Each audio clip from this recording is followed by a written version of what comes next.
M. Cécile Raphaël Haba, le colonel Claude Pivy en fuite et autres. Les partis civils, M. Wouri Bailoba et autres. L'Organisation guinéenne de défense des droits de l'homme, la Fédération internationale de Ligue des droits de l'homme et l'AVIPA, l'Association des victimes, parents et amis du 28 septembre. Monsieur le Président, honorable assesseur, avant de commencer ma plaidoirie, permettez-moi de louer le professionnalisme et la capacité d'écoute dont vous aviez fait preuve dans la gestion de ce dossier.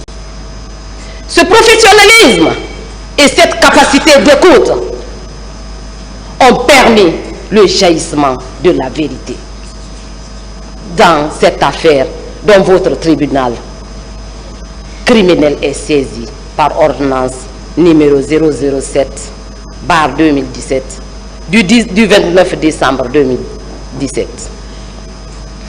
Monsieur le Président, honorable assesseur, permettez-moi de préciser qu'en cette matière, c'est la liberté des preuves qui est consacrée. Et cela trouve son siège dans les dispositions de l'article 497, dont la teneur suit. Or, les cas où la loi en dispose autrement, les infractions peuvent être établies par tout mode de preuve et le juge décide d'après son intime conviction.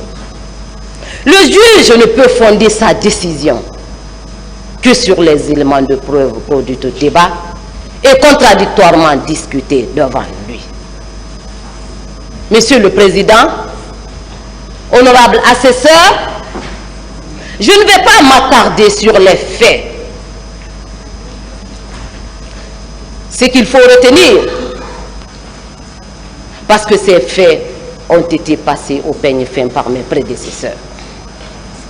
Mais ce qu'il faut retenir est que, par ambition démesurée, par l'obsession de conserver, de se maintenir au pouvoir, le capitaine Moussa Dadis Camara, qui comparaît par devant vous, et ses éléments se sont rendus coupables des infractions ci-après. Le viol, l'assassinat, les pillages, la torture, l'enlèvement, la séquestration, la détention illégale d'armes par les recrues de Calais. Monsieur le Président, permettez-moi de parler de ces accusés un à un. Pourquoi? Parce que chaque accusé a sa situation pénale distincte de celle des autres. C'est pourquoi, Monsieur le Président, je commencerai par le capitaine Moussa Dadis Camara, qui était à l'époque des faits le président de la République, le chef de la junte, le commandant en chef des forces armées. Cet accusé est renvoyé, comme je l'ai tantôt dit, par devant votre tribunal criminel pour des infractions ci-après. Pour complicité d'assassinat, pour complicité d'enlèvement, de torture et de séquestration, pour complicité de coups et blessures volontaires, pour complicité de pillage et de destruction de biens mobiliers, et enfin pour complicité de vol à main armée. Monsieur le Président, honorable assesseur, la complicité étant une infraction de conséquence, il est judicieux de démontrer les éléments constitutifs de chacune des infractions dont la complicité est reprochée à M. Moussa Dadis Camara. Sur le crime d'assassinat, Cette infraction est prévue et punie par les dispositions de l'article 208. Cet article dispose: le meurtre commis avec préméditation ou guet-apens constitue un assassinat. Il est acquis au débat que ce sont les éléments de la garde présidentielle et les recrues de Kaléa qui étaient au stade. Monsieur le Président, honorable assesseur, nul n'ignore que les recrues avaient leur base au camp Kaléa, se trouvant à Forêt-Karia. Forêt-Karia qui se situe à plus de 150 km de la ville de Conakry. La mobilisation d'un nombre important de ces recrues de Forêt-Karia à Conakry, les nourrir, les loger, les doter d'armes avant de les infiltrer au stade ne pouvait se passer sans la participation du capitaine Moussa Dadis Camara. Il est également incontestable que ces gardes présidentiels et ces recrues ont été dotés, Monsieur le Président, d'armes létales, d'armes blanches, de machettes, de couteaux pour la perpétration du crime d'assassinat. En tout état de cause, toutes les parties à ce procès sont d'accord qu'il y a eu effectivement cas d'assassinat perpétré au stade par les éléments de la garde présidentielle et les recrues de Kaléa. Sur la complicité, Monsieur le Président, honorable assesseur, la complicité est prévue et punie par les dispositions des articles 19 et 20 du Code pénal. Je commence par l'article 19. La complicité est le fait pour un individu de participer à toute connaissance de cause à la réalisation d'un crime ou d'un délit dont un autre est l'auteur principal. L'article 20 poursuit: sont punis comme complices d'un fait qualifié de crime ou de délit ceux qui, par don, promesse, abus d'autorité ou de pouvoir, machination ou artifice, provoquent ce fait ou donnent des instructions pour le commettre, comme le cas présent. Ceux qui procurent des armes, des instructions ou tout autre moyen qui sert à l'action, sachant qu'il doit y servir. Monsieur le Président, c'est le cas présent. C'est ce que nous avons vécu lors des événements du 28 septembre 2009. En l'espèce, il est acquis au débat qu'il y a eu des actes préparatoires pour infiltrer les manifestants au stade du 28 septembre. Pour ces actes préparatoires, le capitaine Moussa Dadis Camara a joué un rôle important, très important d'ailleurs. Ces actes préparatoires sont, entre autres, le recrutement des miliciens appelés recrues de Kaléa, qui ont été transportés de Forêt-Karia, comme je l'ai tantôt dit, pour Conakry, logés au camp Alpha Yaya Diallo, siège du pouvoir, nourris, habillés, avant d'être infiltrés au stade pour commettre ces crimes d'assassinat. Cette présence des recrues de Kaléa ne pouvait être ignorée par le capitaine Moussa Dadis Camara. Et bien au contraire, c'est lui qui a donné les moyens, les instructions d'abord et les moyens nécessaires pour la perpétration de ces infractions. Ces faits sont étayés par les déclarations du commandant Aboubakar Sidiki Diakité, alias Tomba, son homme de confiance, son protecteur.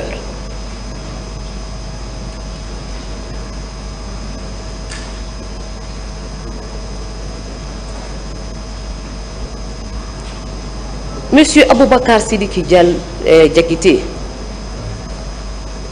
a dit à cette barre qu'il avait reçu l'ordre de capitaine Moussa Dadis Camara pour le stade. Il a dit, il a insisté dessus, Monsieur le Président, même lors de la confrontation ici.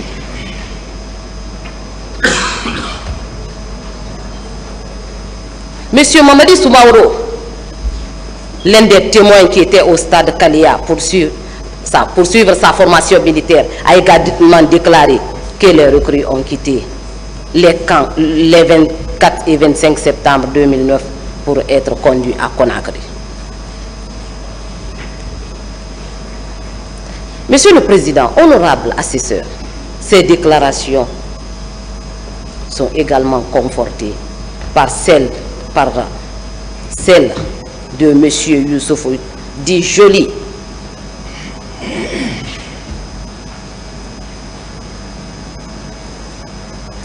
Ce dernier, Monsieur le Président, a déclaré à cette barre que le capitaine Moussa Dadis Camara, pour pouvoir se maintenir au pouvoir, se lavait avec du sang humain fraîchement recueilli. Il a dit ici, Monsieur le Président, il a insisté dessus. Monsieur le Président, ce qu'on ne comprend pas dans ce dossier-là est le fait que ces recrues fraîchement arrivées de Fodekaria soient... Vous n'aviez pas la police de l'audience, doyen.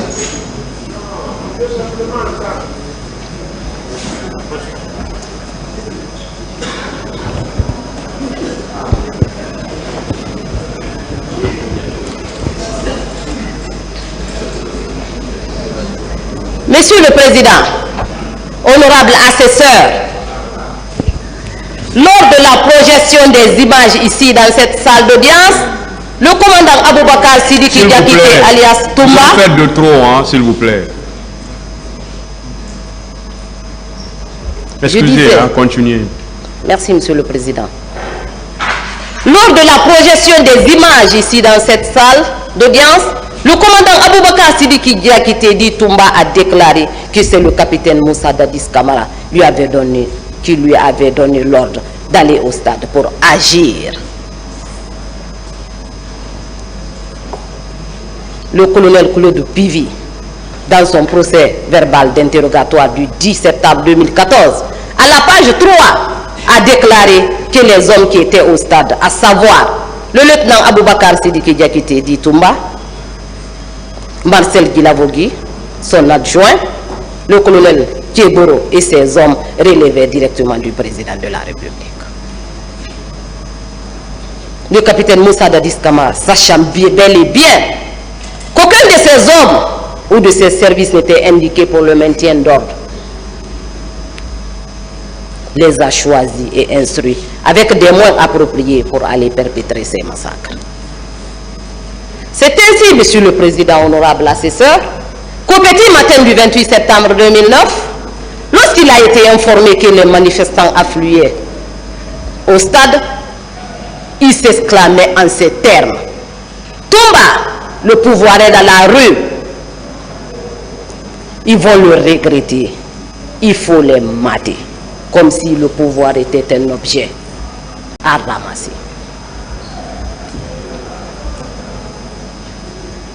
Après s'être battu comme un lion lui-même pour aller au stade pour perpétrer ces infractions.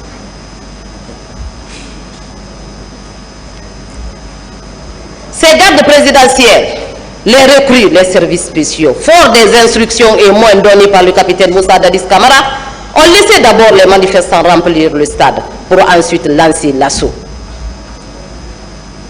au cours duquel des citoyens non armés ont été abattus à bout portant. Des femmes violées. C'est avec le cœur serré, Monsieur le Président, que je prononce le mot violé. Pourquoi? Parce que je suis une femme, je suis une mère, je suis une sœur. Aucune mère n'aimerait voir son enfant, sa fille, victime de viol. C'est difficile. mais c'est la réalité, Monsieur le Président. Et puis ce qui est choquant dans cette affaire est que ces femmes, certaines de ces femmes victimes de viol n'avaient pas 18 ans. C'était des mineurs, des femmes qui n'avaient jamais connu l'homme auparavant.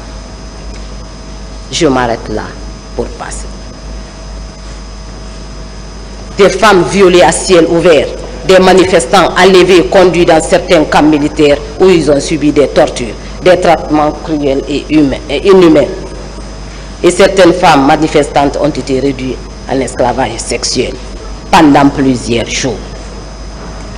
Monsieur le Président, honorable assesseur, il est évident que les faits sur ce décret sont constitutifs de complicité d'assassinat à l'égard du capitaine Moussa Dadis Camara.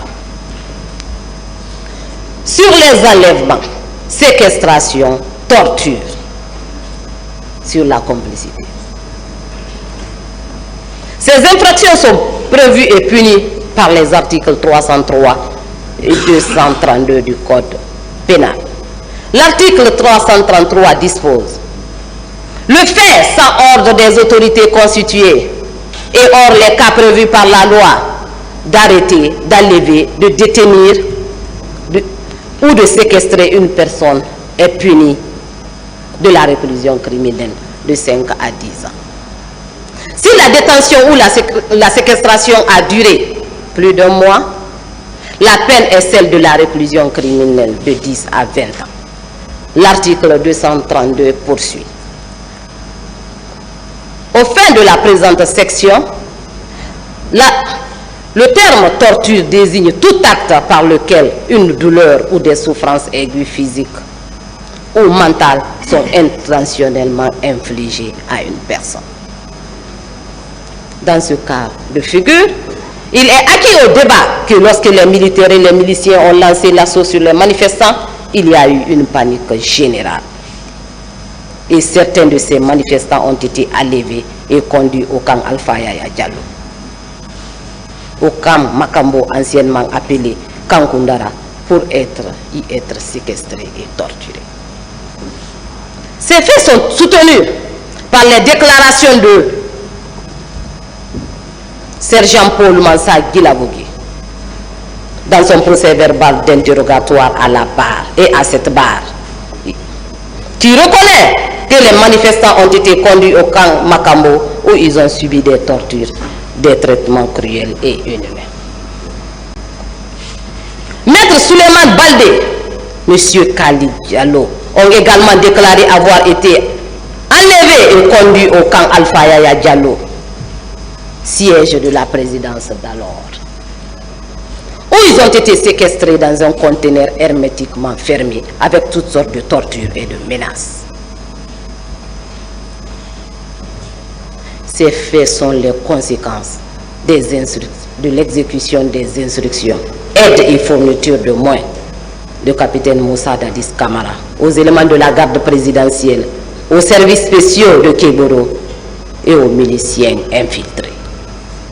Dès lors, il y a lieu de retenir le capitaine Moussa Dadis Camara dans les liens de culpabilité, de complicité, d'enlèvement, de séquestration et de torture.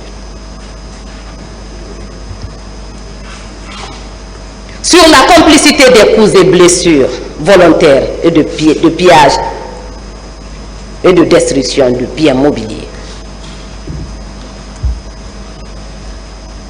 Ces infractions de coups et blessures volontaires sont prévues et punies par les articles 239 à 242 du Code pénal. L'article 239 dispose: tout individu qui donne volontairement des coups ou fait des blessures ayant entraîné une incapacité de travail de moins de 20 jours est puni d'un emprisonnement de 16 jours à 2 ans et d'une amende de 500 000 à 1 million de francs guinéens ou de l'une de ces deux peines seulement. Merci du regard, mon président.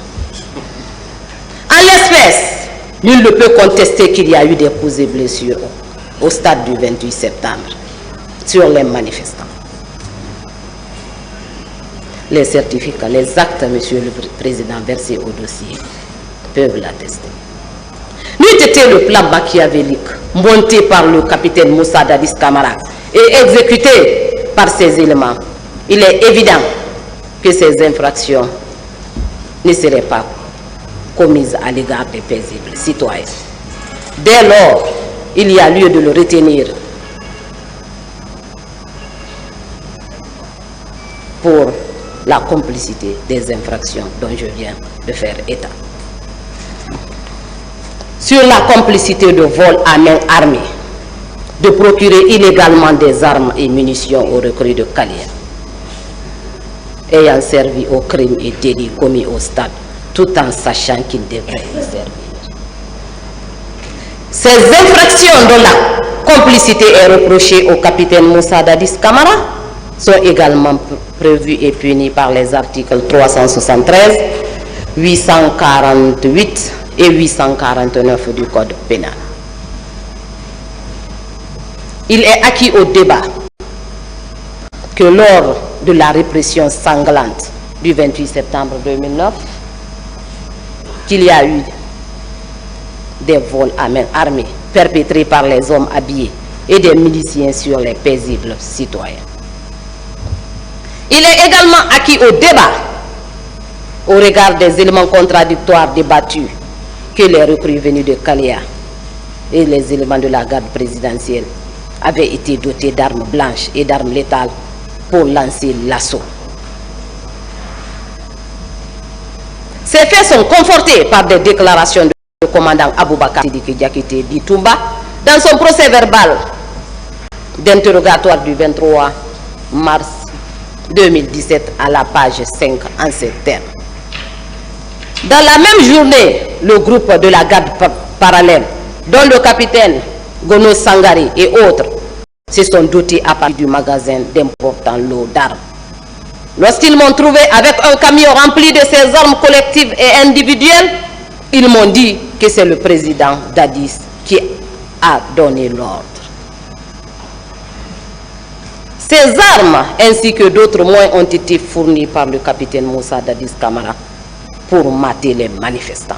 Et quoi faites-vous, monsieur? Parce qu'il pensait, monsieur le président, avoir perdu le pouvoir. Et il fallait à tout prix le récupérer, même au prix des vies humaines. Il fallait à tout prix le récupérer. J'insiste dessus, même au prix des vies humaines.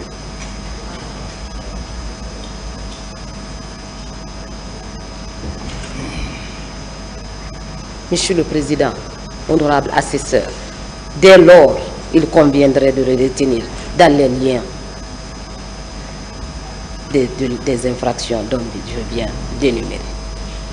Sur le cas, maintenant, de commandant Aboubakar Sidiki Diakité, alias Toumba, il est évident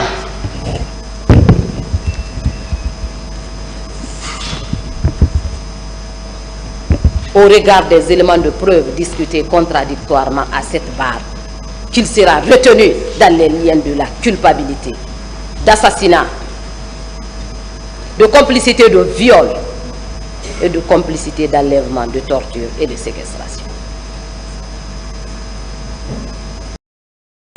Sur le crime d'assassinat, cette infraction est prévue et punie par les dispositions, comme je l'ai tantôt dit, de l'article 208 alinéa 1er du Code pénal.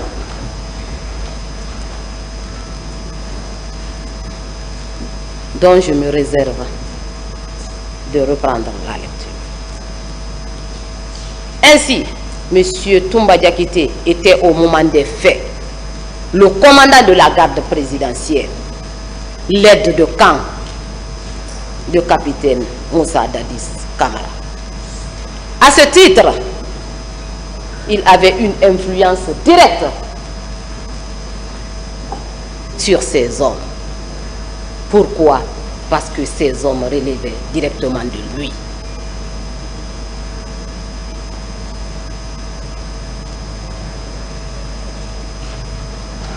M. Toumba a déclaré à cette barre, Monsieur le Président, qu'au moment où il rentrait au stade,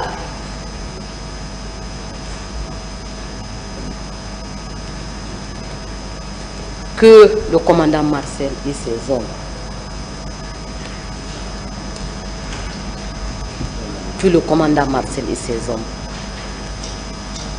qu'il était en compagnie du commandant Marcel et de ses hommes, qui tiraient en direction du stade. Il l'a dit, il a insisté dessus. Ces balles tirées par les éléments qui l'entouraient avaient pour cible quand même les manifestants, parce que c'est les hommes qui étaient au stade. Bon, faites un effort de parler dans les micros. D'accord. Je disais, au moment où il y rentrait, il est acquis au débat qu'il était entouré des éléments de la garde présidentielle qui relevaient de lui et qui tiraient en direction du stade. Ces balles tirées par les éléments qui l'entouraient avaient pour cible les manifestants qui étaient au stade. Ici, à cette barre, le commandant Toumba lui-même a reconnu qu'il détenait ce jour sur lui un pistolet de type Colt 45 et 4 grenades.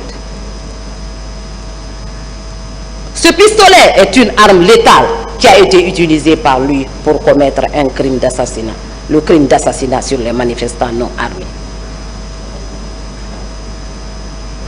Monsieur le Président,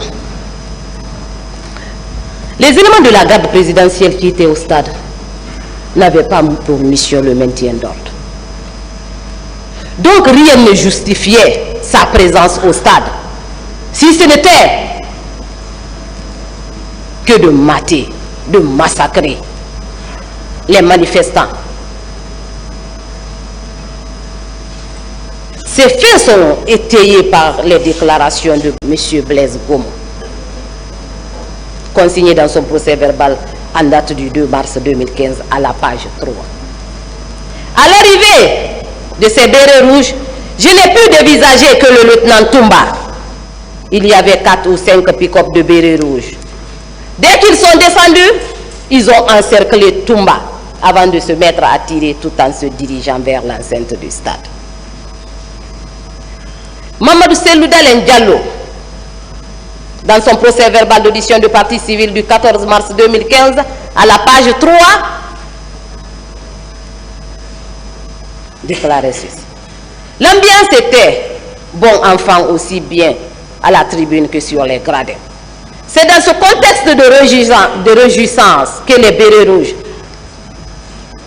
avec à leur tête le commandant Toumba Diakité, ils ont fait éruption dans le stade. Ils se sont mis à tirer à balles réelles sur les manifestants. J'ai vu des manifestants tomber. Je ne réalisais ce qui arrivait aux gens. C'était une panique générale. Les gens tombaient par dizaines. C'est Mamadou Sellou Dalen Diallo qui a déclaré ça devant le pôle des juges d'instruction. Monsieur Louis Seydi Fall, dans son procès verbal d'audition de partie civile en date du 13 octobre 2014, à la page 3, déclarait aussi. Du haut de la tribune, nous avons compris que les militaires tiraient sur les manifestants. À la tête du contingent, j'ai reconnu le lieutenant Toumba Diakité. Le commandant Toumba Diakité lui-même a affirmé ici à cette barre qui s'était rendu au stade avec un certain forum qui serait le féticheur, le capitaine Moussa Dadis Kamara.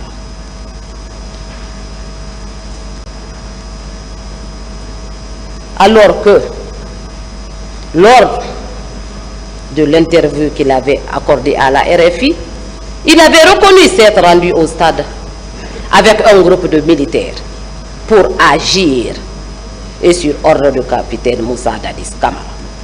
Monsieur le Président, honorable assesseur, quand un chef militaire,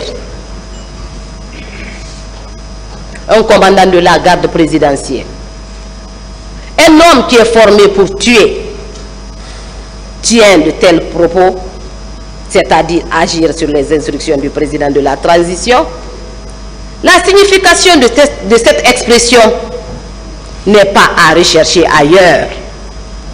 Il s'agit bel et bien des crimes commis au stade le 28 septembre 2009.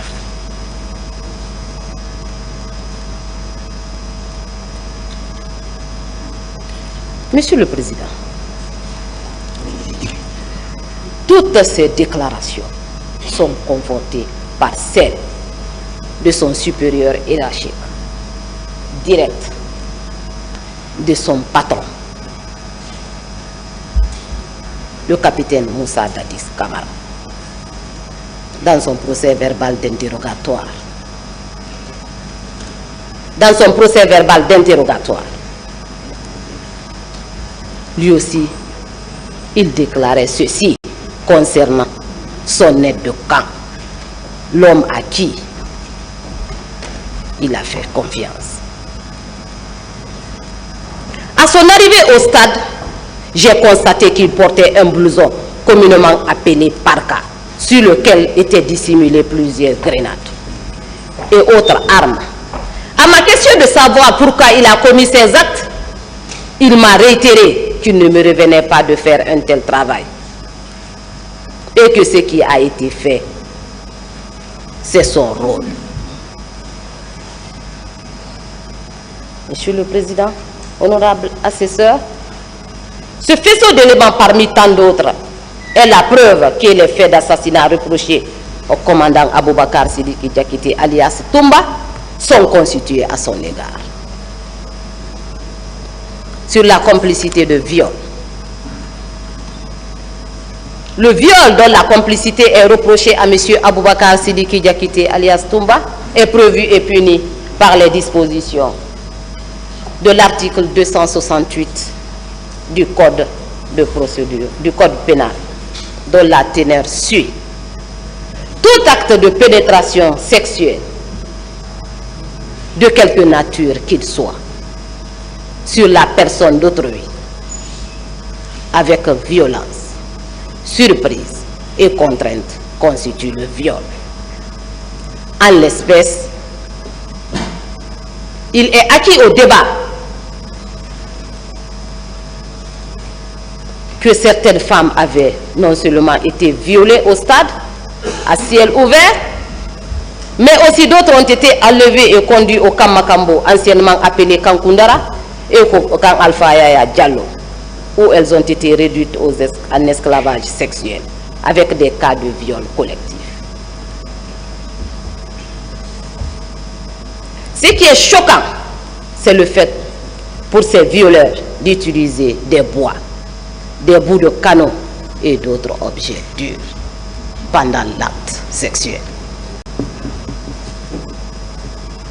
Ces faits sont attestés, Monsieur le Président, honorable assesseur, par le gynécologue Dr Namouri Keita, qui a comparu à cette barre à l'audience du 29 janvier 2024. Il a déclaré ceci. Pendant que je consultais des femmes victimes de viol, j'ai extrait des bouts de bois dans leur partie intime. Donc, Monsieur le Président, la présence de commandant Toumba au stade, je dis bien, la présence de commandant Toumba au stade a galvanisé l'énergie et l'appétit de ces éléments dans leur volonté de commettre ces crimes de viol. La panique générale qui s'est installée chez les manifestants, provoquée par des tirs des éléments de la garde présidentielle dirigés par le commandant Aboubakar Sidiki Diakité, a permis à ces éléments de perpétrer des viols sur les femmes qui ont eu leur habit déchiré et abusé sexuellement avant de subir des traitements cruels et inhumains. Ces jours, si Aboubakar Sidiki Diakité n'était pas venu au stade pour appliquer et faire appliquer les instructions de son patron, le capitaine Moussa Dadis Camara, de mater les manifestants ces crimes ne seraient pas commis.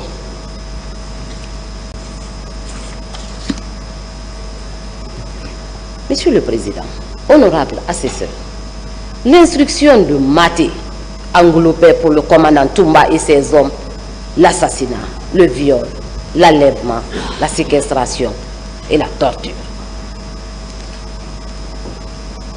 En résumé,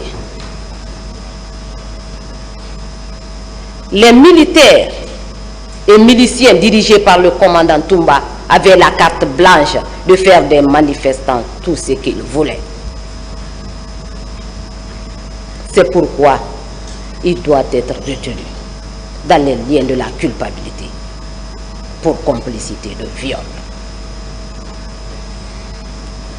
Sur la complicité d'enlèvement, de torture et de séquestration,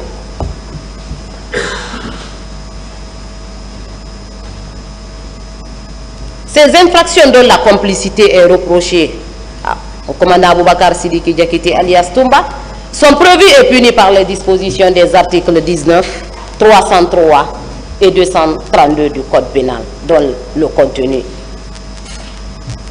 dont je me réserve, Monsieur le Président, je vous épargne la lecture. Les massacres du 28 septembre sont loin d'être un acte spontané. Ils sont le résultat d'un plan qui a été élaboré avec des actes préparatoires conséquents et des instructions très précises. Il est constant qu'il était intégré dans ce plan des instructions à des éléments de la garde présidentielle de procéder à des enlèvements, à des tortures et à des séquestrations des manifestants à divers endroits de la ville de Conakry. La preuve la plus illustrative de cela est que des manifestants avaient été enlevés au stade et conduits dans certains camps militaires où ils ont subi des traitements cruels et inhumains, et des femmes soumises à des cas de viol collectif, et ce pendant plusieurs jours.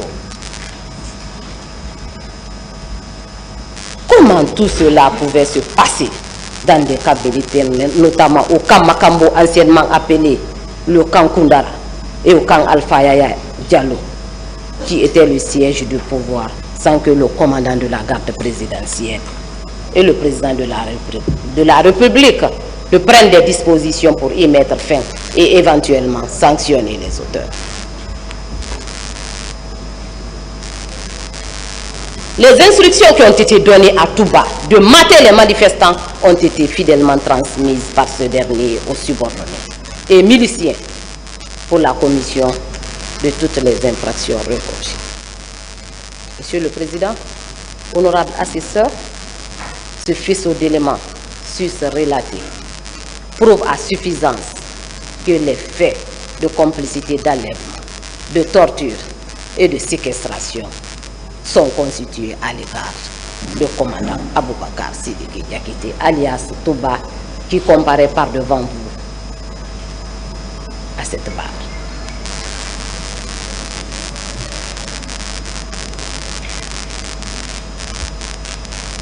Sur le cas de capitaine Marcel Guilavogi, ce dernier est poursuivi pour assassinat, pour complicité de viol et pour cause et blessure volontaire.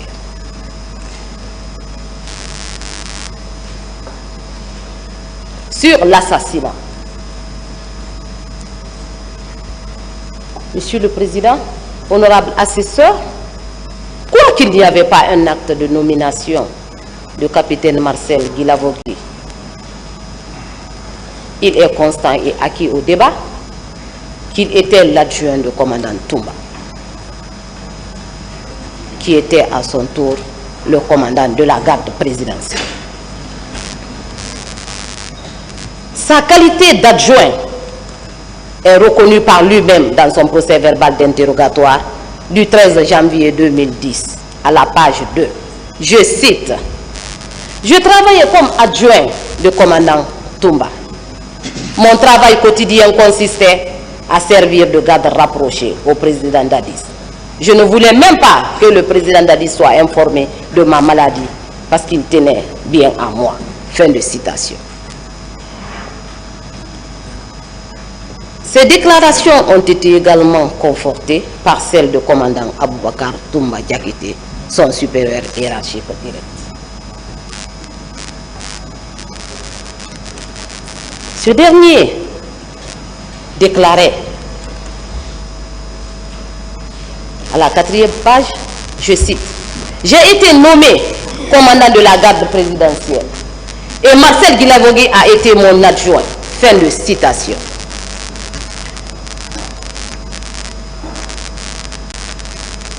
Monsieur le Président, honorable assesseur, ce qui est évident et incontestable, c'est que capitaine Marcel était l'un des militaires les plus puissants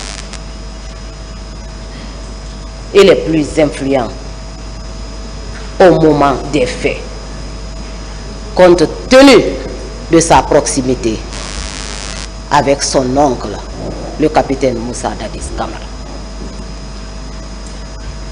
Mais malheureusement,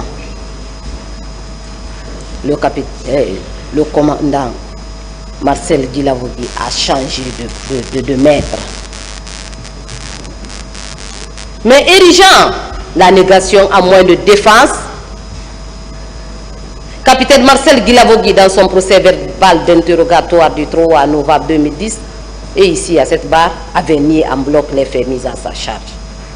Il est allé jusqu'à dire qu'il n'était pas au stade et n'était d'ailleurs au courant de rien. Cependant, il n'est pas facile de défendre un tissu de contre-vérité. C'est pourquoi, lors de son deuxième passage, il avait fait un revirement spectaculaire en reconnaissant qu'il était au stade et à la tête d'un contingent. Ce qui a conforté les déclarations de certaines parties civiles, de certains témoins et même de certains de ses co-accusés.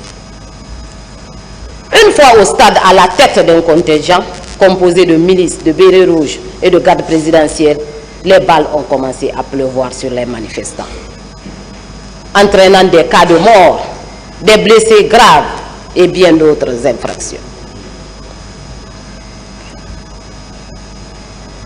Les militaires qui étaient armés parmi eux de machettes, de gourdins, de poignards, de flèches, ça n'était servi pour donner la mort et blesser les manifestants.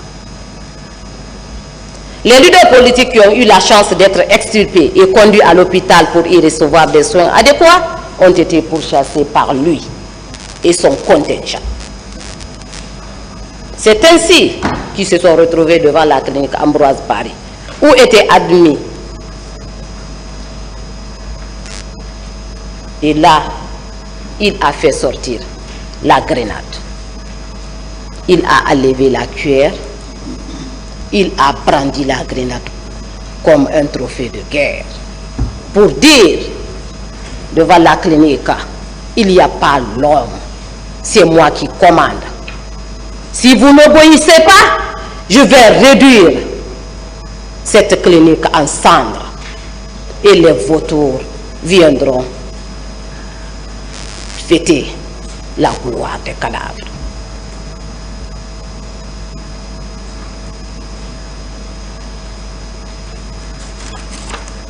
Monsieur le Président, honorable assesseur, un militaire ayant reçu une bonne formation ne saurait se comporter de la sorte en présence des civils, des personnes non armées. Mais l'obsession du pouvoir et la volonté de conservation de ce pouvoir ayant atteint leur point culminant, certains militaires ici présents étaient prêts à décimer tout un peuple pour y parvenir. Parmi ces preuves, il y a à titre indicatif le procès verbal d'audition de témoins du 13 septembre 2012 de Ansouman Kamara, commandant de la compagnie mobile d'intervention de la sécurité et de la sécurité, CMIS, à la page 3. Il déclarait avoir vu des militaires arriver à bord de deux camionnettes Toyota et d'un véhicule de commandement. Dans ce groupe, il dit et persiste avoir vu le commandant Aboubakar Sidiki Diakité alias Toumba et son adjoint Marcel Guilavogi. Monsieur Jean-Marie Doré a déclaré à la page 2 de son procès verbal d'audition de partie civile en date du 4 avril 2011 avoir été récupéré au stade par un groupe de militaires dirigé par le capitaine Marcel Guilavogi, qui s'est adressé à lui en ces termes. C'est toi qu'on cherche depuis 2 ans. Tout de suite, ils ont commencé à nous frapper. C'est toujours M. Jean-Marie Doré qui parle. M. Talibé et moi, après avoir délesté de nos portables, de nos portefeuilles, de nos téléphones portables, de ma veste, ils m'ont fait mettre à genoux et l'un des soldats à sa dévolution lui demande: je lui longe 2 balles dans la tête et on continue? Marcel a répliqué: non, ne fais pas ça. Il va être conduit au camp pour y être égorgé. C'est lui qui l'a dit. Il a reconnu le capitaine Marcel Guilavogi au stade. Il a reconnu. Il a même échangé avec lui. Il l'a dit. Ce faisceau d'éléments, Monsieur le Président, à titre indicatif, prouve à suffisance que les faits d'assassinat sont constitués à l'égard du capitaine Marcel Guilavogi. Sur la complicité de viol. Le viol dont la complicité est reprochée au capitaine Marcel Guilavogi est prévu par les dispositions de l'article 268 du Code pénal. Cet article dispose, comme je l'ai dit, tout acte de pénétration, de quelque nature que ce soit, qu'il soit sur la personne d'autrui, avec violence, contrainte et surprise, constitue le viol. Il est acquis au débat, à l'audience publique ici, qu'il y a eu des cas de viol au stade le 28 septembre 2009, commis sur les femmes par des militaires et miliciens dirigés par le capitaine Marcel Guilavogi. Pour la exécution de l'ordre donné par le capitaine Moussa Dadis Camara de mater les manifestants, les chefs militaires qui étaient sur les lieux avaient donné à leur tour des ordres ou des instructions à leurs subordonnés en leur disant que tout leur était permis ce jour. Ce qui a donné lieu à des scènes de viol collectif des femmes de la manière la plus violente.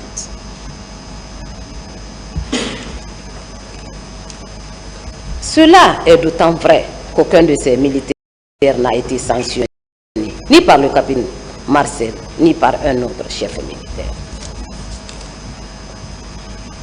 Ces viols ont été attestés par M. François Sénifal dans son procès verbal d'audition de partie civile du 13 octobre 2014 à la page 4. Je cite: je précise que nombreuses sont des femmes qui ont été victimes de viols. Les populations de Dixine peuvent en témoigner. Toutes les femmes sont sorties du stade nues ce jour-là. C'est dans le quartier que des habits leur ont été prêtés.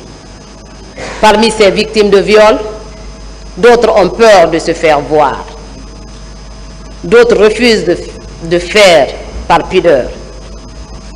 Même dans ma famille, il y a eu des victimes de viol.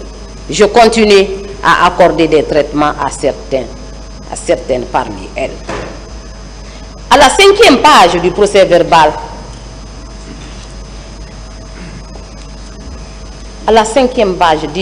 du même procès verbal, il déclare ceci: formellement, j'ai pu identifier le colonel Thiegoro, Marcel et le lieutenant Toumba Diakité. Ce qui nous frappait n'était autre que les militaires de la garde de Dadis. Jean-Marie Doré, dans son procès verbal du 4 avril 2011, à la page 3, a déclaré: au moment où j'ai été mis à genoux, une de mes militantes, dont je ne retiens plus le nom, a été renversée par un groupe de jeunes militaires avant d'être violée devant moi. Ce faisceau d'éléments, à titre indicatif, prouve à suffisance que les faits de complicité de viol sont constitués à l'égard de capitaine Marcel Guilavogi. Sur les coups et blessures volontaires, cette infraction est prévue et punie par l'article 239 du Code pénal qui dispose: tout individu qui volontairement donne des coups ou fait des blessures ayant entraîné une capacité de travail de moins de 20 jours est puni d'un emprisonnement de 16 jours à 2 ans, comme je l'ai tantôt dit, d'une amende de 500 000 à 1 million de francs guinéens ou de l'une de ces deux peines seules. Il est acquis au débat que le capitaine Marcel et ses hommes ont administré des coups aux manifestants ce jour 28 septembre 2009 au stade. Ces coups et blessures sont attestés par des certificats médico-légaux, versés au dossier de la procédure. En plus de ces certificats, Jean-Marie Doré, dans son procès verbal, cité plus haut, a déclaré avoir reçu des coups de la part du capitaine Marcel Guilavogi et de ses hommes. Ces faits sont également étayés par les déclarations du commandant Aboubakar Sidiki Diakité, alias Toumba, Sidia Touré et d'autres. Ce faisceau d'éléments, à titre indicatif, prouve à suffisance que les faits de coups et blessures volontaires sont constitués à l'égard du capitaine Marcel Guilavogi. Sur le cas de colonel Moussa Tchéboro Kamara,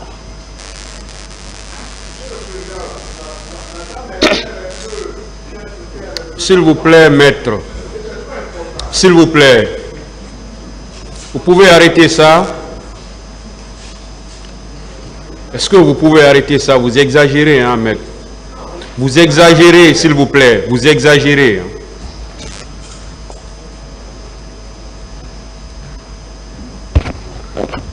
Continuez, maître. Merci, Monsieur le Président. Sur le cas de colonel Moussa Tchéboro Kamara,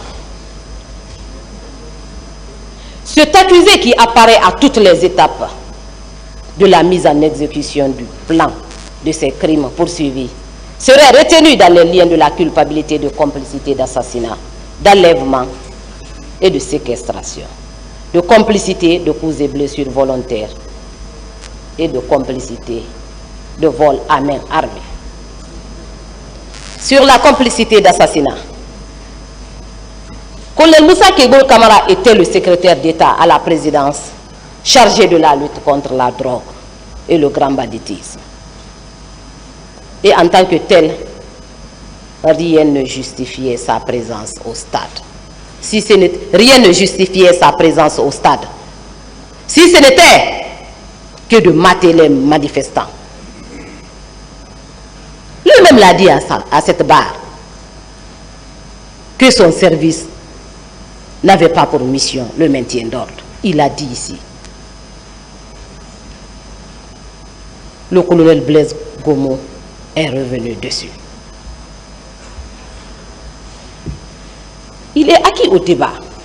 Il est également acquis au débat que les premières scènes de torture, de violence ont éclaté entre son groupe et certains manifestants. Et c'est au cours de l'une de ces scènes de violence qu'un manifestant a perdu la vie au niveau de l'esplanade du stade. Monsieur le Président, honorable assesseur, monsieur le colonel Moussa Keïbouro Kamara, j'ai tenu à venir avec cette photo à cette barre pour vous montrer, Monsieur le Président. Parce que le colonel Moussa Keïbouro Kamara a soutenu à cette barre qu'il était parti au stade. Qu'il était parti au stade avec son chauffeur et son garde-corps. Et que les éléments de l'antidrogue qui étaient au stade n'étaient pas armés. Mais en regardant cette photo, Monsieur le Président, de tout près, on se rend compte que les éléments de l'antidrogue qui étaient au stade étaient bel et bien armés. Parce que sur cette photo, on voit un homme porteur d'armes. Sur cette photo, on voit un homme, un élément de l'antidrogue avec un couteau en train de malmener un manifestant.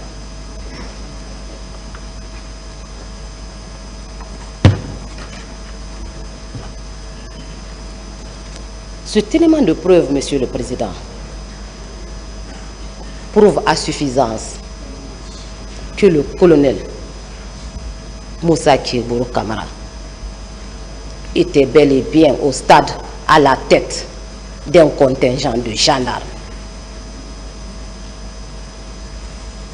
D'un contingent de gendarmes qui relevait uniquement de lui.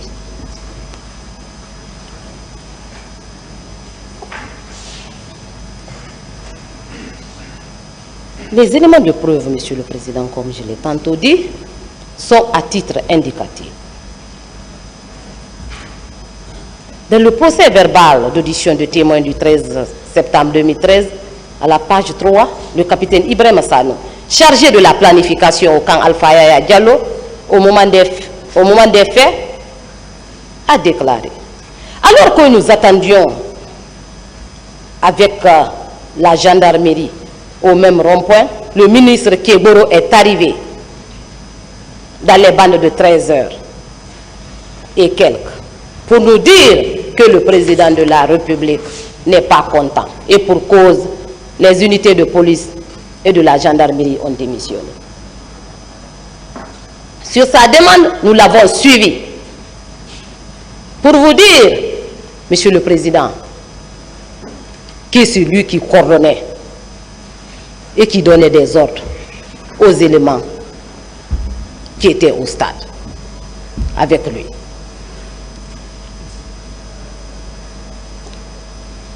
Dans le procès verbal de déposition également de M. Sori Kondé, en date du 10 septembre 2014, à la page 3, dit ceci: l'équipe qui était partie au stade était dirigée par le colonel Moussa Keïbouro Kamara.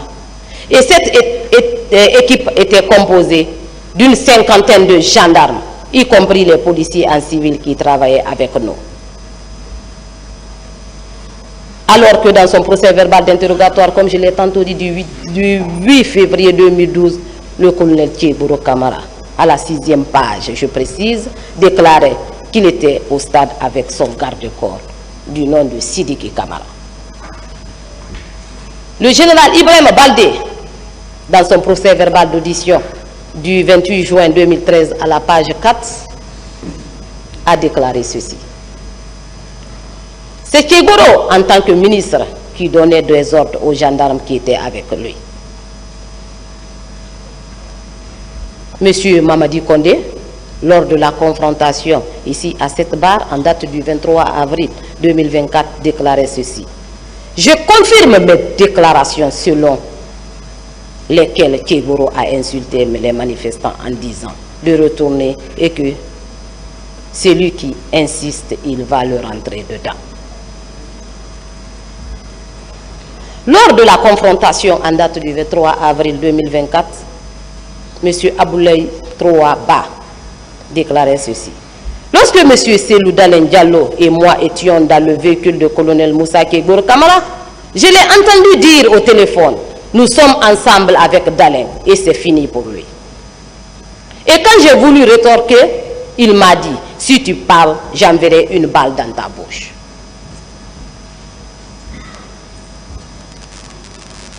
Madame Oumou Bari, dans son procès verbal d'audition en date du 29 avril 2010 à la 2e page, déclarait aussi à son tour ce qui suit concernant toujours le colonel Moussa Kébourou Kamara. Vous voulez accéder au stade? Allez-y, mais les conséquences, vous allez en tirer. Peu après, la troupe de colonel est venue charger les manifestants au niveau de la terrasse en balançant du gaz lacrymogène et en tirant à barrière. Ils ont abattu 2 jeunes qui ont été embarqués par les gendarmes dans un camion. Ce faisceau d'éléments est la preuve éloquente que la complicité d'assassinat est constituée à l'égard de colonel Moussa Kébourou Kamara. Parce que il est acquis au débat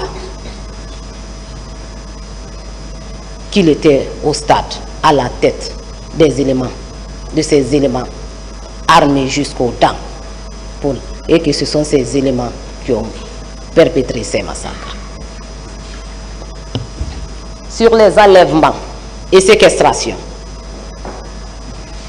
il est acquis au débat que des manifestants avaient été enlevés et conduits aux services spéciaux où ils ont été séquestrés, subir des traitements cruels et inhumains. Il est également acquis au débat qu'il y avait 2 conteneurs aux services spéciaux où les manifestants avaient été jetés pour être enfermés, et ce pendant plusieurs jours. Cela est d'autant vrai que lors de la confrontation passée, le colonel Moussa Kébourou Kamara entre le colonel Moussa Kébourou Kamara d'une part et maître Kerno Suleiman Baldi, monsieur Kalisso et monsieur Kalisso d'autre part, à l'audience du 17 avril 2024. Ces derniers ont soutenu avec conviction avoir été conduits et enfermés dans les 10 conteneurs. Ces déclarations de maître Kerno Suleiman Baldi et Kalisso sont confortées par celles de M. Abdul Hamid Diallo en date du 22 avril 2024 à cette barre. Je confirme avoir été détenu au camp Alpha Yaya Diallo chez le colonel Moussa Kébourou Kamara. M. Kalisso ajoutait ceci: j'étais dans un conteneur, dans le noir.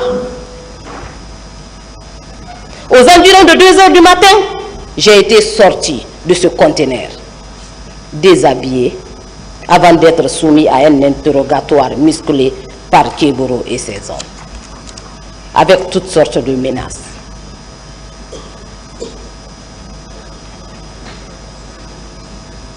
Et Kébourou déclarait en s'adressant à nous: vous allez périr ici.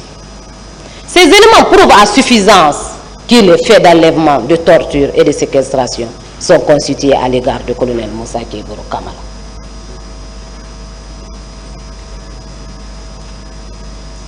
Sur la complicité de coups et blessures volontaires,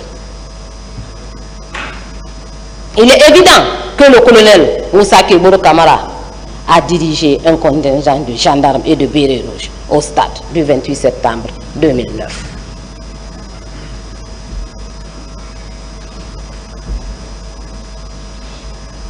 Il est acquis au débat, suivant les certificats médicaux versés au dossier, que les manifestants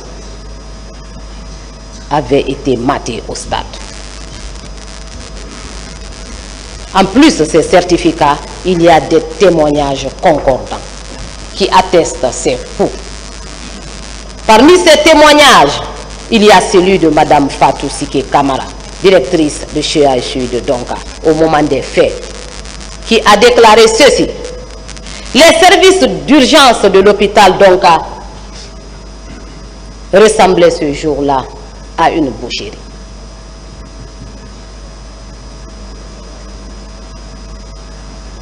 Cette déclaration, Monsieur le Président, honorable assesseur, suffit pour se rendre compte qu'il y a eu bel et bien massacre au stade. Au regard de ces éléments de preuve, il y a lieu de retenir le colonel Moussa Kébourou Kamara pour cause et blessure volontaire. Sur le cas de colonel Pivi, qui est présentement en fuite, Monsieur le Président, je ne vais pas trop m'attarder sur son cas. Cet accusé d'abord est poursuivi pour assassinat, enlèvement et séquestration, complicité de coups et blessures, pillage de marchandises, de biens mobiliers, d'incendie, de magasins, de conteneurs et leur contenu, vol à main armée de téléphones et de numéraires.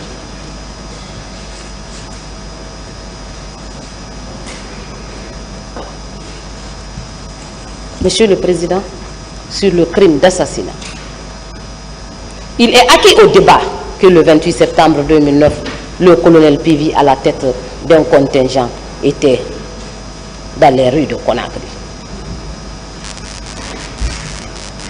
Aux alentours, plus précisément aux alentours du stade du 28 septembre 2009 à Dixine jusqu'à Anko 5 en passant par Hamdallah, Koloma, Koza et Bambeto, où il a sémé la terreur sur son passage. Il était, c'est le lieu de dire qu'il était un spécialiste des pillages.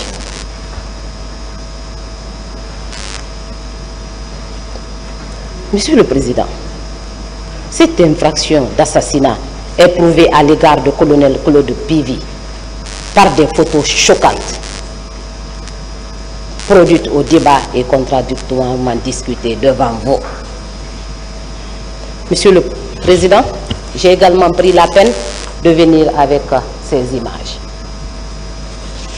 pour vous dire combien de fois le colonel Claude Pivi a sévi. Sur la première photo, on voit un jeune poignardé en pleine rue par un militaire dirigé par le colonel Claude Pivi.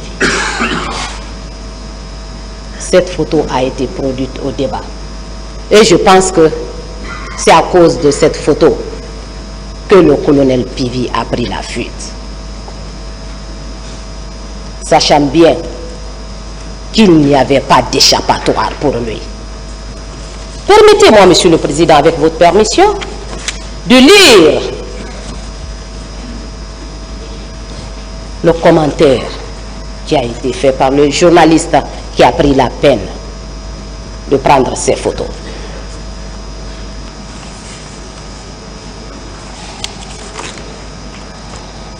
Les 3 véhicules sont finalement partis.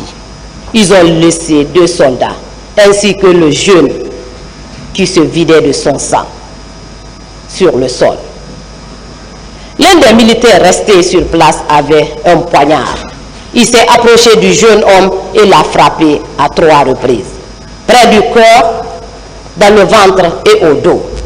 Une voiture de la garde présidentielle est ensuite passée récupérer les 2 soldats. Après leur départ, je suis descendu près du jeune homme qui venait d'être poignardé. Il ne bougeait plus. Je suis sûr qu'il était mort. La Croix-Rouge est venue le chercher 1 heure plus tard. Monsieur le Président, sur cette photo, on voit le colonel Pivi arrêté en position de combat, prêt à en découdre avec les manifestants. Prêt à en découdre avec la population civile sans défense. Prêt à en découdre avec des gens sans défense. Monsieur le Président, à travers cette photo, à travers cette preuve, je vous prie très humblement de le retenir dans les liens de la culpabilité d'assassinat. Parce que cette pièce est une pièce du dossier. Cette pièce a été produite au débat et contradictoirement discutée devant vous. Sur le pillage de marchandises et de biens mobiliers, de vol à main armée. Cette infraction est prévue et punie par les articles 514 du Code pénal qui dispose: tout pillage, tout dégât de denrées ou marchandises, effet, propriété mobilière, commis en réunion ou en bande et à force ouverte, est puni de la réclusion criminelle de 10 à 20 ans. Chacun des coupables est condamné à une amende de 1 million à 25 millions de francs guinéens. Comme sus-énoncé, le colonel Pivi et ses hommes ayant une haine viscérale contre certains citoyens ont continué leur œuvre de persécution dans plusieurs quartiers de Conakry. Non seulement le 28 septembre, mais aussi les jours suivants.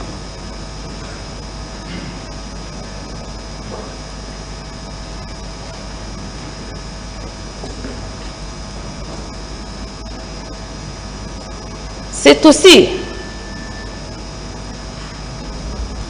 à Koza, Koloma, Bambeto, Anko 5, ainsi qu'au domicile de M. Seloudalen Diallo,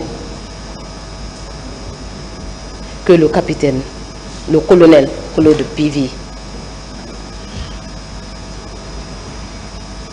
faisait du mal aux gens. Il faisait du mal aux gens, Monsieur le Président. Ce monsieur est allé au domicile de Seloudalen Diallo.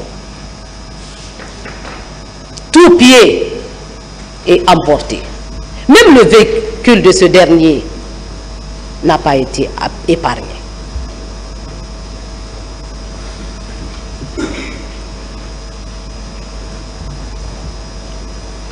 Comme sus énoncé, Monsieur le Président, honorable assesseur, le procès verbal d'audition de M. Mamadou Aliou Diallo en date du 15 mars 2010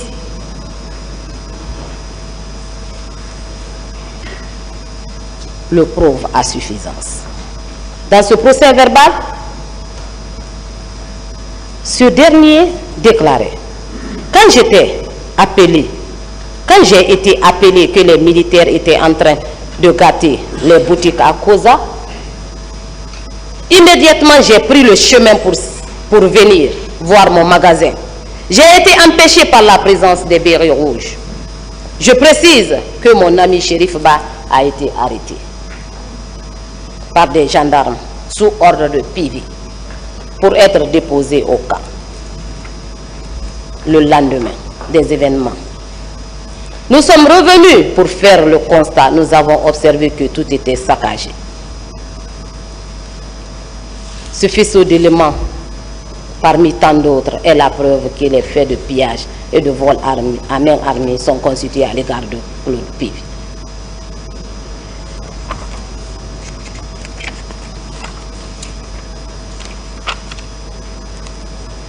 Monsieur le Président, honorable assesseur, sur le cas de colonel Blaise Gomo, cet accusé est poursuivi pour complicité d'assassinat, complicité de viol, complicité de causes et blessures volontaires. Sur la complicité d'assassinat,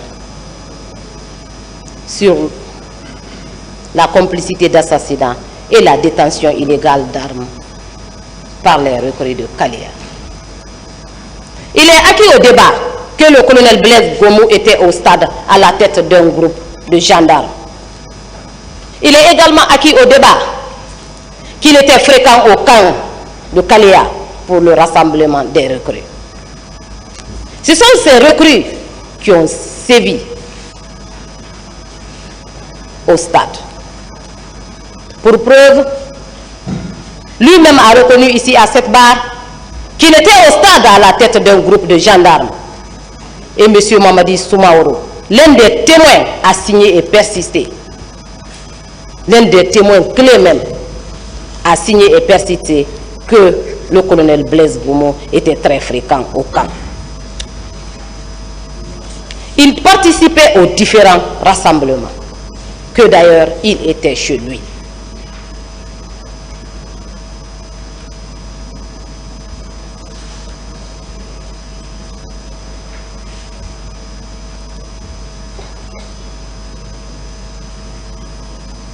Qu'est-ce que le colonel Blaise cherchait au camp de Kaléa, si ce n'était pas pour exécuter les instructions du capitaine Moussa Dadis Kabara de mater les manifestants?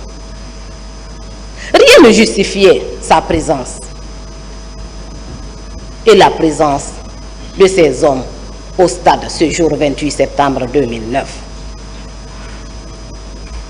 Car son service n'était pas un service de maintien d'ordre.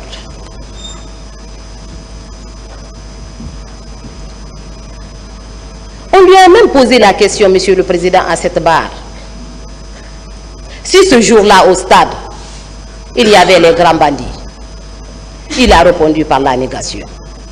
S'il y avait les trafiquants de drogue, il a toujours répondu par la négation.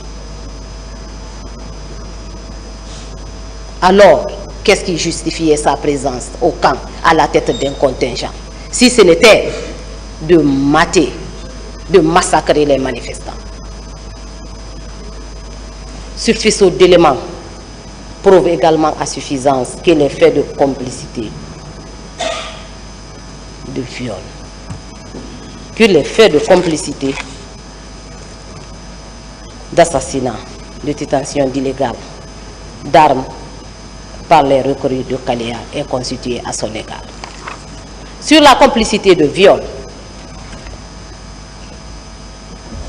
quand les assaillants, composés d'hommes habillés et de miliciens, ont lancé l'assaut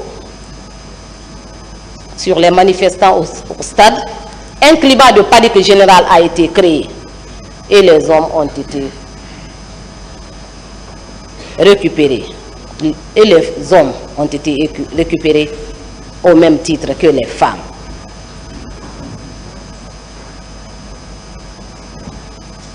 Mais ces femmes, Monsieur le Président, ciel ouvert. Au début ici, Monsieur le Président, moi je ne croyais pas qu'un homme pouvait se déshabiller et violer une femme en présence des autres. Mais à travers ce procès, j'ai compris que c'est possible. J'ai compris que c'est possible. Il y a un constat amer, Monsieur le Président. En période de trouble, les militaires violent plus qu'ils n'en tuent.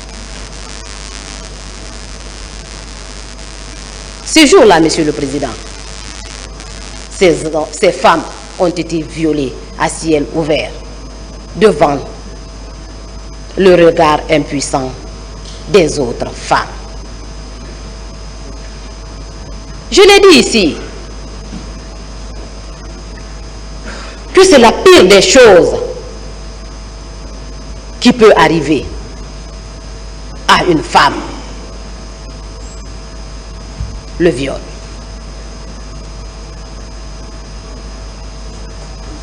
Monsieur le Président, dans cette affaire, cette infraction est soutenue par des certificats médicaux versés au dossier de la procédure.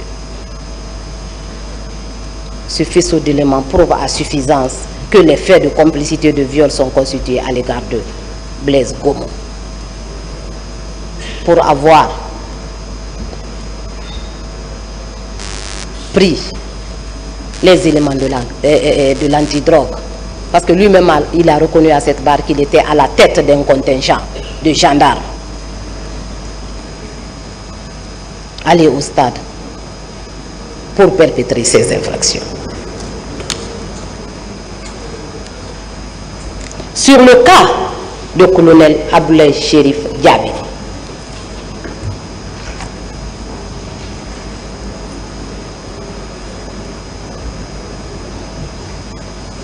Cet accusé est poursuivi pour enlèvement, torture, séquestration et coups et blessures volontaires.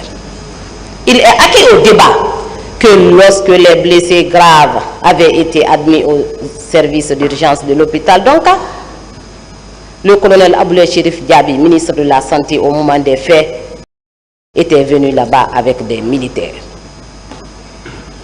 Quand ils sont arrivés sur les lieux, il a aussitôt commencé à proférer des injures aux manifestants, blessés,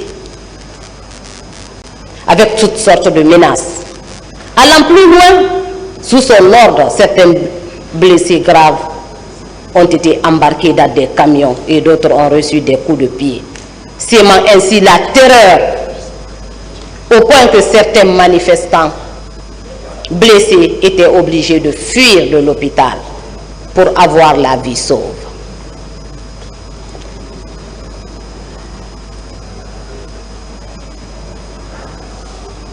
Il est aussi acquis au débat qu'il a été aperçu à la morgue de l'hôpital d'Onka où il faisait embarquer des corps pour une destination inconnue.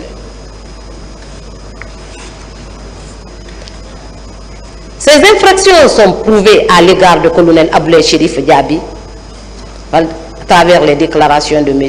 Alpha Walaba en date du 14 novembre 2012 à la page 2 consignée dans son procès verbal d'audition. Ce dernier déclare ceci: j'ai reconnu ce nommé Abdoulaye Chérif Diaby, que je voyais souvent à la télé, qui donnait des coups de pied aux victimes aux urgences de l'hôpital.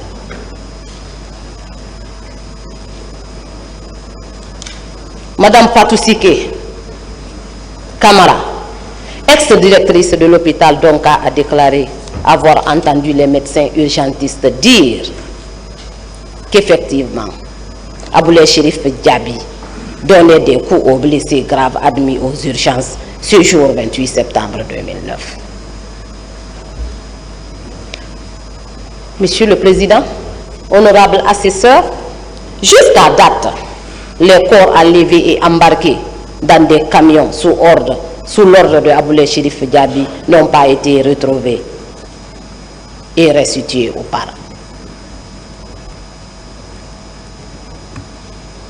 Donc, il doit être retenu dans les liens de culpabilité pour l'infraction sur ce référencé.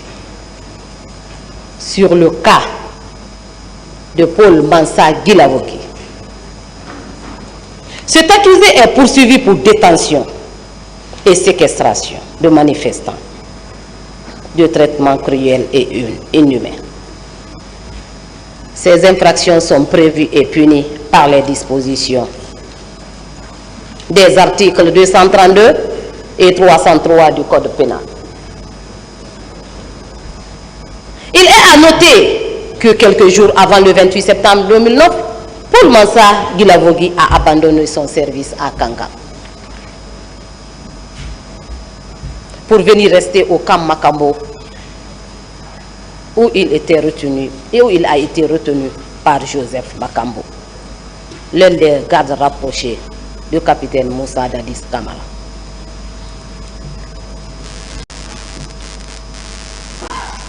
Quand les manifestants avaient été enlevés au camp pour être conduits au camp Kundara, actuel camp Makambo, le sergent Paul Mansa Guilavogi a joué un rôle prépondérant dans la détention, la séquestration, les traitements cruels et inhumains des manifestants. En ce qui le concerne, Monsieur le Président, je n'ai pas besoin d'aller ailleurs. Je vais utiliser son propre procès verbal d'interrogatoire, ses propres déclarations. Il a reconnu dans son procès verbal d'interrogatoire, comme je l'ai dit, en date du 5 août 2016, les faits suivants. On fait exposer les gens sous le soleil quand le chef donne des ordres on ne peut pas ne pas le faire.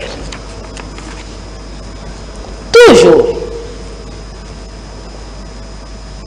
dans ce procès verbal, il a reconnu que ces tortures consistaient à exposer les gens sous le soleil autour du mât,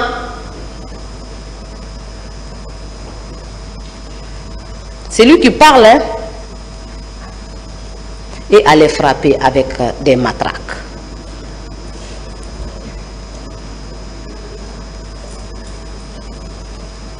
Ces déclarations sont confortées par celles de M. Mamadou Lamine Sall à l'audience du 4e mai 2024 lors de la confrontation avec M. Paul Mansa Guy-Lavoki. C'est le sergent Paul Mansa Guy-Lavoki qui nous torturait au camp Makambo. Il nous superposait les uns sur les autres.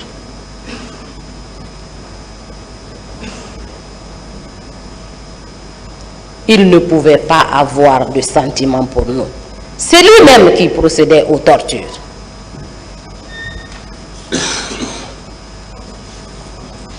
Je ne vais pas, Monsieur le Président, mettre assez de temps sur le cas de sergent Paul Mansa Guy-Lavoki. Parce que lui-même a reconnu les faits.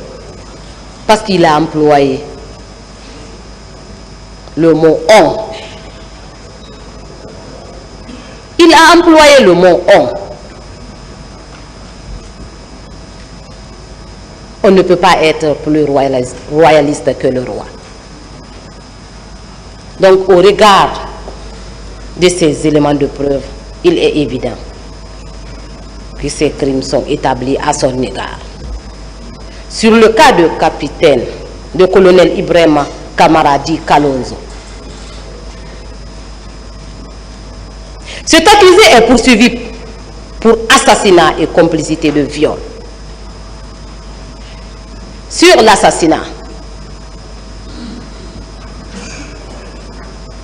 quoique le colonel Ibrahima Kamara Di Kalonzo ait érigé la délégation en un moyen de défense en affirmant qu'il était détenu au PM3 le 28 septembre 2009.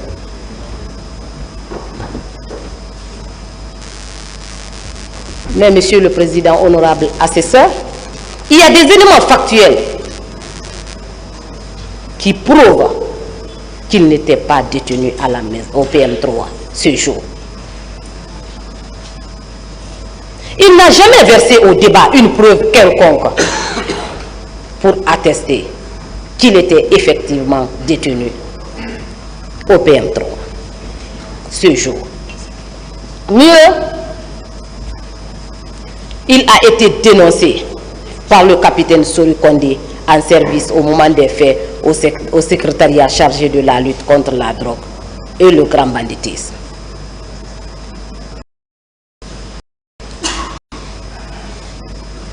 Capitaine Sori Kondé, dans son procès verbal en date du 17 septembre 2014, a déclaré que c'est le colonel Kalonzo, en service au haut commandement de la gendarmerie nationale, qui était le chef de notre équipe. Cela veut dire que lui-même, il était à la tête d'un contingent.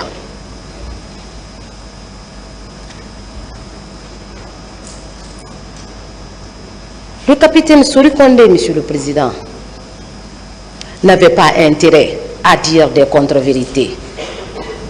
Il le connaissait très bien pour avoir servi avec lui à l'antidrogue.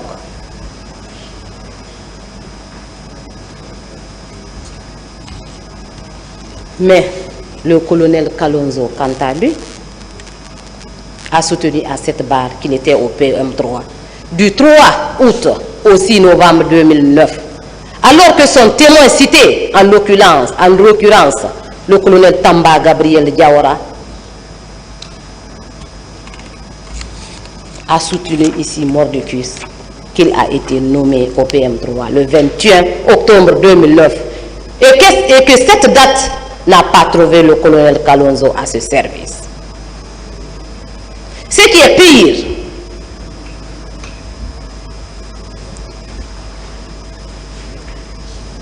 c'est le changement de version du témoin colonel Tamba Gabriel Diawara, en ce sens que, lors de son premier passage ici à la barre, il avait déclaré qu'il ne pouvait pas affirmer si le 28 septembre avait trouvé le capitaine Kalonzo en détention au PM3. Et lors de la confrontation, le même témoin affirmait être parti au mois d'octobre, sans préciser la date, avec le colonel Ibrahima Kalonzo à l'antidrogue, pour rencontrer le colonel Moussa Kegoro Kamara pour pouvoir aplanir leurs désaccords.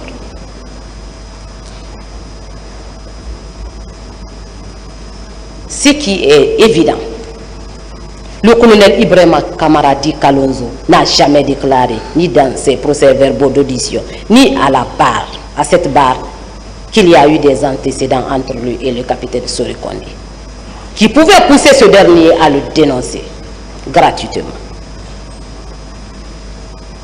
En réalité, le colonel Ibrahima Kamara dit Kalonzo était bel et bien au stade ce jour, à la tête d'un contingent de militaires, à la tête d'un contingent composé de militaires de bérets rouges et de bérets rouges.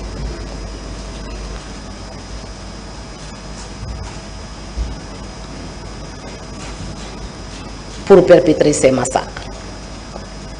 Quand il est venu au stade à la tête d'un groupe de gendarmes, comme les autres chefs militaires présents sur les lieux, il a cherché aussi à exécuter et à faire exécuter les instructions du capitaine Moussa Dadis Kamara, selon lesquelles de mater.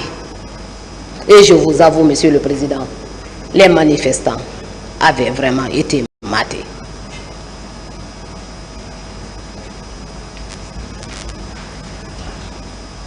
Dans la foulée, certaines femmes ont été déshabillées, violées à ciel ouvert, comme en font foi les certificats médicaux et les photos versées au dossier. Ces faisceaux d'éléments prouvent à suffisance que les faits d'assassinat et de complicité de viol sont constitués à l'égard du colonel Ibrahima Kamara dit Kalonzo.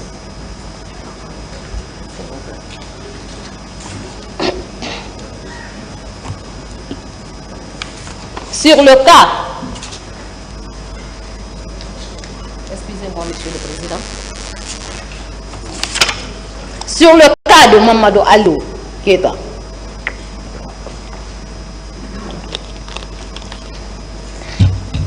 je disais bien, sur le cas de Mamadou Aliou Keita,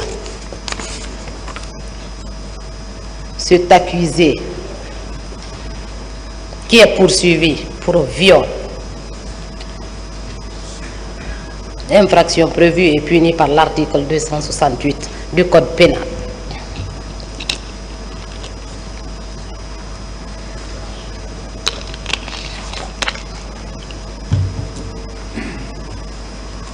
Monsieur le Président, comme j'aime le dire, aucune mère n'aimerait entendre parler de viol à l'encontre de son enfant, de sa fille. Aucune femme aussi, Monsieur le Président. Aucune femme, dis-je. Aucun enfant. Aucune fillette, Monsieur le Président, ne pourra jamais se remettre suite à un viol. Ça, c'est clair. Parce que le viol, je l'ai tantôt dit, c'est la pire des choses.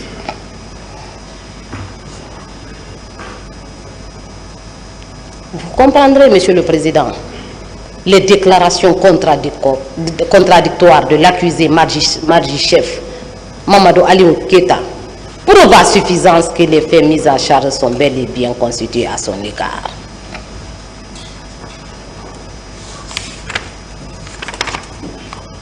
Ainsi, ces propos contradictoires sont consignés dans son procès verbal d'audition du 7 mai 2013 et dans le procès verbal de confrontation du 29 novembre 2022. Dans son procès verbal du 7 mai 2013, il déclarait ceci: « J'ai connu cette dame parce que je faisais la cour à une fille du nom de Madame Mariam Diallo, dite Mima, laquelle d'ailleurs a été fiancée par moi. Cette dernière était dans la même chambre que Madame Aïssietou Bari. Donc, je fréquentais régulièrement leurs concessions, de telle sorte que je suis connue de toute la famille. C'est dans ce cadre que j'ai fait la connaissance de Madame Aïssietou Bari. » Alors que dans le PV de confrontation en date du 29 novembre 2022, à la deuxième page, il déclarait ceci: « Cette dame que vous me présentez, je ne la connais pas de nom jusque-là. Mais c'est en 2016 à l'escadron numéro 2 de Hamdallah que je l'ai vue pour la première fois. »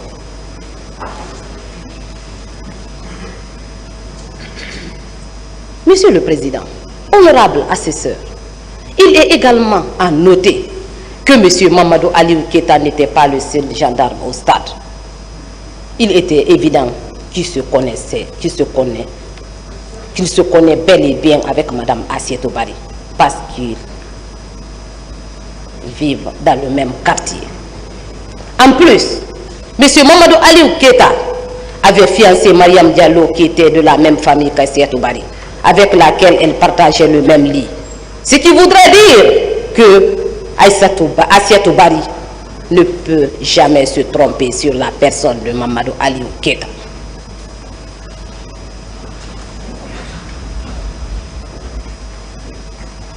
En réalité, Mme Aïssietou Bari a reçu des coups de crosse qui l'ont mise à terre avant d'être violée par M.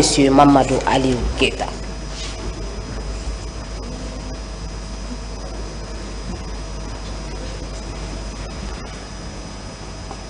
Il y a un certificat médical qui est versé au dossier de la procédure, Monsieur le Président, pour attester ce viol. Dès lors, il y a lieu de retenir M. Mamadou Aliou Keita dans les liens de culpabilité de viol sur Mme Aïssietou Bari. Monsieur le Président, honorable assesseur, voilà les faits dans leur exactitude.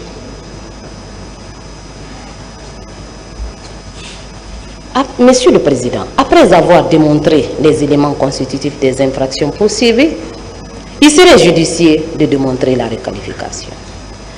Mais Monsieur le Président, je préfère ne pas me prononcer sur la requalification, parce que cette partie a été vraiment passée au peigne fin par mes prédécesseurs.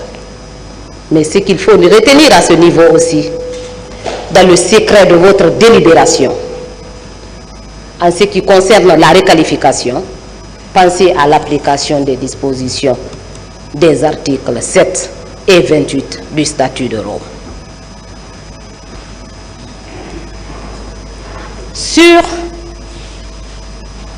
la recevabilité de la constitution de partie civile, de M. Ouriba Ilouba, Aïssietou Bari et plusieurs autres, de la Fédération internationale des ligues de droits de l'homme, FIDH, de l'Organisation guinéenne de défense des droits de l'homme et du citoyen, de l'Association des victimes, parents et amis du 28 septembre 2009 à VIPA, le tout en application des dispositions des articles 486 du Code de procédure pénale.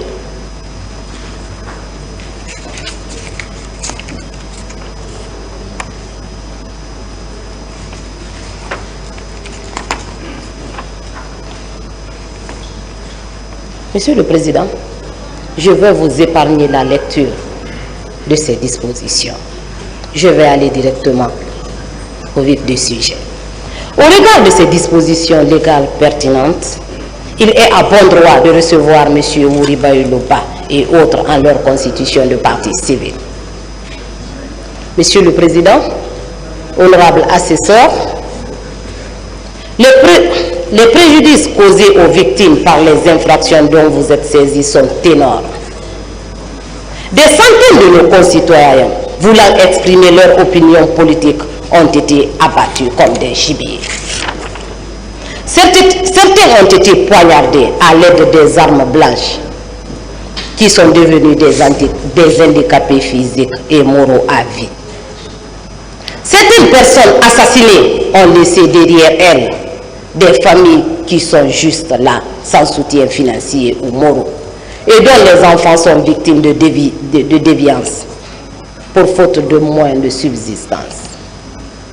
Des femmes maltraitées, violées et réduites en esclavage sexuel dans certains camps militaires de la présidence, dans certains camps militaires, y compris le camp Almami Samouri et le camp Alpha Yaya Diallo, siège de la présidence d'alors.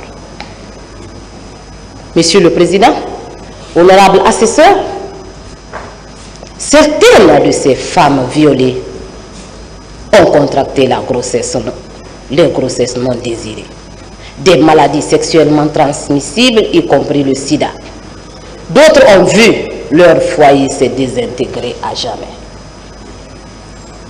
Tous ces faits sont étayés par les éléments de preuve versés au dossier. À titre indicatif, la directrice de l'hôpital Donka, Mme Fatou Sike Kamara, a soutenu à cette barre que les services des urgences de cet hôpital ressemblaient ce jour-là à une boucherie. C'est pourquoi, Monsieur le Président, honorable assesseur, M. Wouri Baylouba, Assietou Bari et plusieurs autres, la Fédération internationale des ligues de droits de l'homme, la FIDH, l'Organisation guinéenne de défense des droits de l'homme, l'OGDH, l'Association des parents victimes et amis du 28 septembre 2009, AVIPA, sollicite qu'il vous plaise pour la réparation de ces préjudices, condamner solidairement 1. Le capitaine Moussa Dadis Kamara, commandant Aboubakar Sidiki Diakité alias Toumba, le capitaine Marcel Guilavogui, le colonel Moussa Thiebourou Kamara, le colonel Claude Pivi, le colonel Blaise Goumou, le colonel Aboula Chérif Diaby, le sergent Paul Mansa Guilavogui et le colonel Ibrahima Kamara Di Kalonzo et M. Mamadou Aliou Keita, à leur payer des montants déjà énumérés par mon dernier confrère, Maître Amadou DSBA. Qu'il vous plaise également, Monsieur le Président et honorable assesseur, d'ordonner le versement provisoire de tous les montants qui seront accordés aux parties civiles à titre de dommages et intérêts, conformément aux dispositions de l'article 442, renvoyant à celle de l'article 535 du Code de procédure pénale. Monsieur le Président, avant de terminer, permettez-moi